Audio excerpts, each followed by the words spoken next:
સુરતની અમરોલીની Madhav villa society ખાતે 8મા નોરતે operation સિંદૂરની સફળતાને લઈને હાથમાં પોસ્ટરો લઈ ખેલૈયાઓ રાતના 2 વાગ્યા સુધી ગરબાની રમઝટ બોલાવી। હાલમાં નવરાત્રીનો તહેવાર ધામધૂમથી સમગ્ર ગુજરાતભરમાં ચાલી રહ્યો છે અને નિત નવા સ્ટાઇલમાં ગરબા, દાંડિયા, શેરી ગરબા સોસાયટીઓમાં થઈ રહ્યા છે। ત્યારે છેલ્લા 10 વર્ષથી અમરોલીની માધવ વિલા સોસાયટીમાં તમામ સોસાયટી વાસીઓ એક સાથે હળી મળીને કોઈ પણ જાતના ભેદભાવ વગર બધા જ સાથે રાસ ગરબા રમે છે। આજે આઠમના દિવસે તમામ સોસાયટી વાસીઓ, બહેનો, ભાઈઓ, વડીલો અને બાળકો નિત નવા કલરફુલ કપડાં પહેરીને પરંપરાગત રીતે સાથે પહેલા માતાજીની આરતી કરે છે અને ત્યારબાદ સૌ સાથે માતાજીના ગરબા રમ્યા। પરંપરાગત ગુજરાતી પોશાક અને ખેલૈયાઓએ ભક્તિ અને સંસ્કૃતિ સાથે ઉત્સાહભેર ગરબા રમ્યા।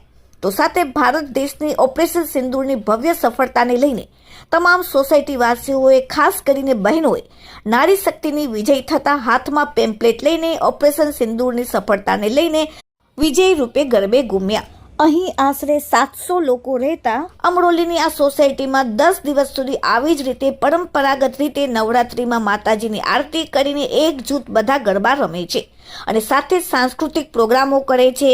નિત નવી સ્ટાઇલમાં ટ્રેડિશનલ કપડાં પહેરીને કોમ્પિટિશન પર કરે છે અને પછી સૌ સોસાયટી વાસીઓ હળી મળીને એક સાથે નાસ્તાની મજા લે છે।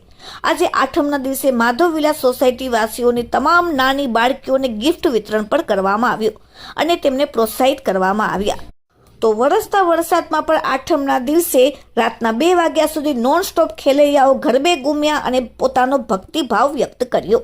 Bureau report, daily India TV, Surat. મારું નામ અર્પિતા પટેલ છે।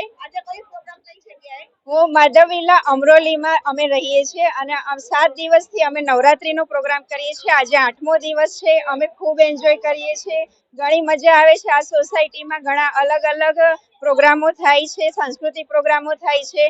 આ નવરાત્રીમાં અમે એક થોડા દિવસ પહેલા મતલબ 6ઠા કે 7મા દિવસે એક લકી ડ્રો પણ રાખ્યો હતો। તેમાં ઘણી બધી છોકરીઓએ એમાં ભાગ લીધો હતો અને એમાં લકી ગર્લ્સને ગિફ્ટ પણ મળ્યા છે સારા સારા। અને આજે પણ એક પ્રોગ્રામ રાખ્યો છે, એમાં પણ નાની નાની જે બાળકીઓ છે 1 થી 13 વર્ષની, એને સારું સારું ઇનામ મળે છે। અમને ખૂબ મજા આવે છે અને હજુ પણ અમે 9મા અને 10મા દિવસે આવા જ ગરબા કરવાના છીએ। દશેરાના દિવસે અમારું એવું પ્લાનિંગ છે કે બધા જ ગરબા કરશે અને સાથે કંઈક પ્રોગ્રામ રાખશું, ખાવા પીવાનું ડેલી રાખીએ છીએ। અને હા, દર વર્ષે અમે આ પ્રોગ્રામ કરીએ છીએ। અમે આ સોસાયટી જ્યારથી બની છે 10 વર્ષથી, ત્યારથી આ પ્રોગ્રામ અને ખૂબ જ એન્જોય કરીએ છીએ અને બહુ જ મજા આવે છે। સુરતવાસીઓને હું એ જ કહીશ કે આવી રીતે નવરાત્રીનો પ્રોગ્રામ હળી મળીને ભેગા થઈને કરજો અને અમારી જેમ જ એન્જોય કરજો। અમે પણ એન્જોય કરીએ છીએ, તમે પણ કરો। જકી ગરબા એ તો આપણા ગુજરાતનો જ તહેવાર છે। ગુજરાતમાં અમદાવાદમાં સૌથી ફેમસ છે, તો ગરબા બધે જ થાય જ છે અને આવી જ રીતે બધા જ કરશો। જય અંબે।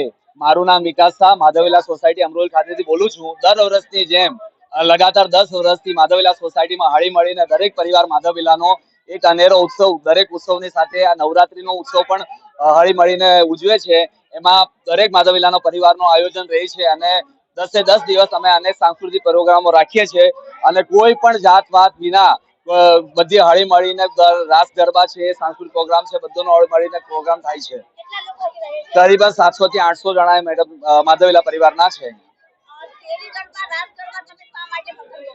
કેમ કે આ એક માતાજીનો ઉત્સવ છે અને ઉત્સવમાં એક બધા હળી મળીને રહે, એક સાથે ભેગા થાય અને એક મંત્રની ભાવનાઓ પેદા થાય, એના માટે આ યોજનાઓ અમે હર વર્ષે કરીએ છીએ।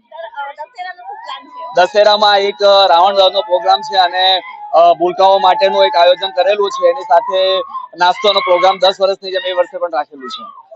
અને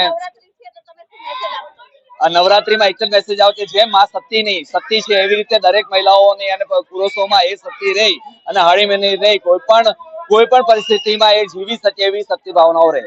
અને આજે અમે ખાસ કરીને એક જે આપણા દેશના ઉપર હુમલો થયો હતો એના ઉપર આપણી જે મેજરો હતી અને આપણા માનનીય પ્રધાનમંત્રીએ જે આપણી મહિલાઓ ઉપર ગર્વ રાખીને એમને એક ઓપરેશન સિંદૂર તરીકે એમનું આયોજન કરેલું હતું અને એ રીતે આપણે એક માતાની શક્તિ, દરેક મહિલાઓમાં અનેક શક્તિઓ રહેલી છે, કોઈમાં ગૃહિણીની છે, કોઈમાં ઘણી બધી મહિલાઓમાં અલગ અલગ સત્યો રહેલી છે. એ સત્ય ઓપરેશન સિંદૂર કરીને પ્રોગ્રામ આજે રાખેલ હતો અમે.